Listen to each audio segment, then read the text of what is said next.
بسم اللہ الرحمن الرحیم۔ اسلامک جرنی ود رضوان میں خوش آمدید۔ حضور دو عالم صلی اللہ علیہ وسلم کے تمام صحابی افضل ہیں۔ حضور دو عالم صلی اللہ علیہ وسلم کے ماننے والے یہ صحابہ اکرام وہ تھے جو حضور پر اپنا تن من دن ہر چیز فدا کر دیتے تھے۔ حضرت خبیب بن عدی رضی اللہ تعالیٰ عنہ مدینہ منورہ کے انصاری صحابی ہیں اور قبیلہ انصار میں خاندان اوس کے بہت ہی نام گرامی فرزند ہیں۔ بہت ہی پرجوش اور جانبدار صحابہ اکرام میں سے تھے اور حضور دو عالم صلی اللہ علیہ وسلم سے والہانہ عشق فرماتے تھے۔ جنگ بدر میں دل کھول کر انتہائی بہادری کے ساتھ کفار سے لڑے۔ جنگ احد میں بھی آپ کے مجاہدانہ کارنامے شجاعت کے شاہکار کی حیثیت رکھتے ہیں، لیکن 4 ہجری میں غطفان و مکہ مکرمہ کے درمیان مقام رجیح میں یہ کفار کے ہاتھوں گرفتار ہو گئے۔ چونکہ انہوں نے جنگ بدر میں کفار مکہ کے ایک مشہور سردار حارث بن عامر کو قتل کیا تھا، اس لیے ان کے بیٹوں نے ان کو خرید لیا اور زوہے کی زنجیروں میں جکڑ کر ان کو اپنے گھر میں قید کر لیا تھا۔ حضرت خبیب بن عدی قبیلہ اوس سے تھے۔ حضرت خبیب بن عدی ہجرت سے پہلے مسلمان ہوئے، غزوہ بدر میں شریک تھے اور مجاہدین کے اسباب کی نگرانی پر تھی۔ اس غزوہ میں انہوں نے حارث بن عامر بن نوفل کو قتل کیا۔ 3 ہجری میں غزوہ رجیح ہوا۔ حضور دو عالم صلی اللہ علیہ وسلم نے عاصم بن ثابت انصاری کو 10 آدمیوں پر امیر بنا کر جاسوسی کے لیے روانہ فرمایا۔ اصفہان اور مکہ کے درمیان میں حذیل کا ایک قبیلہ لہیان رہتا تھا، اس کو خبر ہو گئی۔ اس کے 100 تیر اندازوں نے اس مختصر جماعت کو گھیر لیا۔ 7 آدمی اسی جگہ لڑ کر شہید ہو گئے۔ 3 شخص میں جن میں سے ایک خبیب بھی موجود تھے زندہ بچے۔ یہ تینوں جان بخشی کے عہد و پیمان پر پہاڑی سے نیچے اترے۔ تیر اندازوں نے کمانوں کے تار کھول کر ان کے ہاتھ پاؤں باندھ دیے۔ ایک غیرت مند اس بے عزتی کو گوارا نہ کر سکا اور مردانہ وار لڑ کر جان دی۔ اب صرف 2 آدمی باقی رہ گئے تھے۔ ان کو لے جا کر مکہ کے بازار میں فروخت کیا۔ اسلام کے اس یوسف کو حارث بن عامر کے بیٹوں نے خریدا، جسے غزوہ بدر میں انہوں نے قتل کیا تھا۔ عقبہ بن حارث نے اپنے گھر میں لا کر قید کیا، ہاتھ میں ہتھکڑیاں پہنائیں اور محب کو نگرانی پر مقرر کیا۔ عقبہ کی بیوی کھانا کھلاتے وقت ہاتھ کھول دیا کرتی تھی۔ کئی مہینہ قید رہے۔ اشہر حرم گزر گئے تو قتل کی تیاریاں ہوئیں۔ خبیب نے محب سے 3 باتوں کی درخواست کی تھی: آب شینی پلانا، پتو کا ذبیحہ نہ کھلانا، قتل سے پہلے خبر کر دینا۔ یہ عہد و رواست عقبہ کی بیوی سے بھی کی تھی۔ قتل کا ارادہ ہوا تو اس نے ان کو آگاہ کر دیا۔ انہوں نے طہارت کے لیے اس سے استرا مانگا، اس نے لا کر دیا۔ اس کا بچہ کھیلتا ان کے پاس چلایا۔ انہوں نے اس کو اپنی ران پر بٹھایا۔ ماں کی نظر پڑی تو دیکھا ننگا استرا ان کے ہاتھ میں ہے، بچہ اس کے زن پر ہے۔ یہ منظر دیکھ کر ماں کانپ اٹھی۔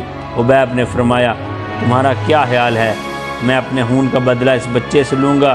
یہ ہماری شان نہیں ہے۔ اس کی بیوی کہتی ہے کہ میں نے خبیب سے بہتر کسی قیدی کو نہ دیکھا تھا۔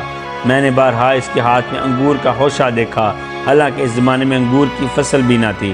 اس کے علاوہ وہ بندھے ہوئے تھے، اس لیے یقیناً وہ خدا کا دیا ہوا رزق تھا جو خزانے غیب سے ان کو ملتا تھا۔ خبیب بن عدی رضی اللہ تعالیٰ عنہ کے قتل میں مشرکین نے بڑا اہتمام کیا۔ حرم سے باہر تنعیم میں ایک درخت پر سولی کا پھندا لٹکایا گیا۔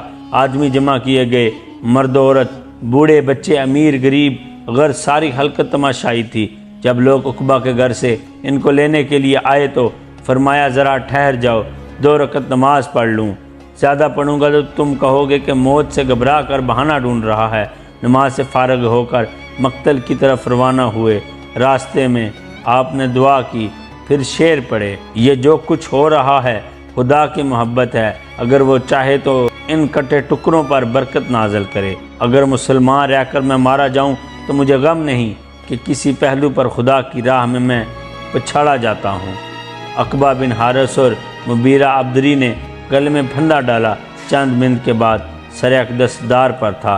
حضور دو عالم صلی اللہ علیہ وسلم کو اس واقعے کی خبر وحی کے ذریعے ہوئی تو فرمایا: اے حبیب، تجھ پر سلام، اور عمر بن امیہ زمری کو اس شہید وفا کی لاش کا پتہ لگانے کے لیے مکہ بھیجا۔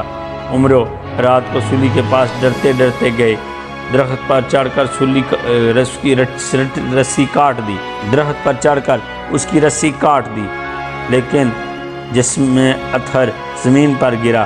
چاہا کہ اتر کر اٹھا لیں، لیکن یہ جسم زمین کے قابل نہ تھا، فرشتوں نے اٹھا کر اس کو مقام پر پہنچا دیا جہاں شہیدان وفا راہ خدا کی روحیں رہتی ہیں۔ عمر بن امیہ کو سخت حیرت ہوئی، بولے کہ کیا انہیں زمین تو نہیں نگل گئی؟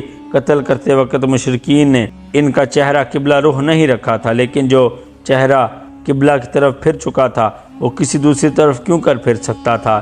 مشرکین نے بار بار پھیرنے کی کوشش کی مگر ناکامی ہوئی۔ حبیب بن عدی نے جو دعا کی تھی اس کا اثر 1 سال کے اندر ظاہر ہوا۔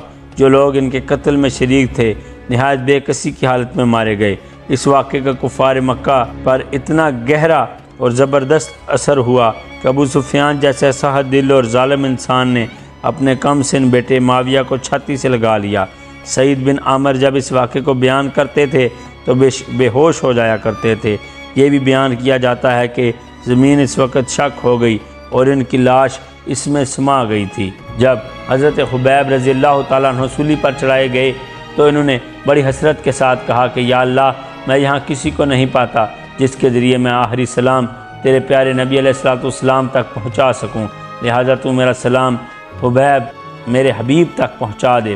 صحابہ اکرام کا بیان ہے کہ حضور سرور کائنات صلی اللہ علیہ وسلم مدینہ منورہ کے اندر اپنے صحاب کے مجلس میں رونق افروز تھے کہ بالکل ہی ناگہاں آپ نے بلند آواز سے وعلیکم السلام فرمایا۔ صحابہ نے عرض کیا یا رسول اللہ، ہمارے ماں باپ آپ پر قربان کہ آپ اس وقت کس کے سلام کا جواب دے رہے ہیں؟